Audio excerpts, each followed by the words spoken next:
was studying the story of the 12 spies who came back with a bad report from the Promised Land, and I was amazed how many articles on internet and even the Google AI said that they feared the giants because they were just a bunch of unarmed and untrained slaves who didn't know how to fight.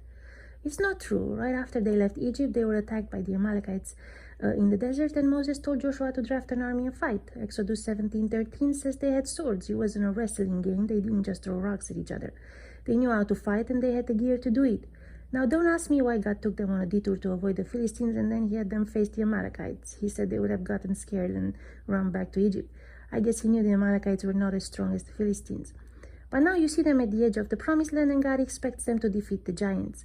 Because between the parting of the Red Sea and the sending of the 12 spies, there was a period of about 2 years when God proved to them that He is their protector and provider. They had nothing to fear. So why did the 10 spies come back saying, "We're toast, we are like grasshoppers compared to them"? I think these losers just wanted to settle for manna and quail in the wilderness. They liked the government subsidies, the food stamps, and the public health care. Why fight giants when you can sleep by an oasis all day and not really have to work? But God had so much more in store for them, a land flowing with milk and honey. They were supposed to be the world's leading nation, the richest and strongest. God promised Abraham that all nations will be blessed through him. Messiah was supposed to come from their midst. Nope, we don't want to fight, we're good. We like things the way they are. A recent trusted poll says that the majority of voters under the age of 40 want democratic socialism. It's just a nicer way to say socialism. It doesn't sound as stupid.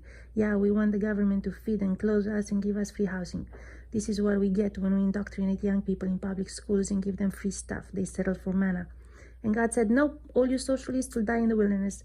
Thank God for Caleb's and Joshua's who say we are well able to overcome the giants. Well able.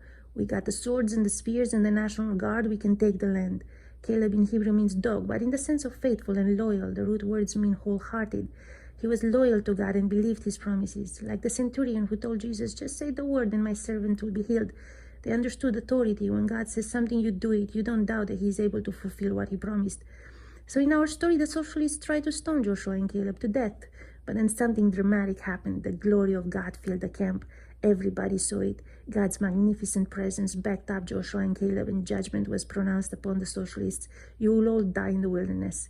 So, my dear listeners, we don't want to let the losers decide the fate of this country and the rest of the world, or we'll wander in the wilderness for the next 38 years.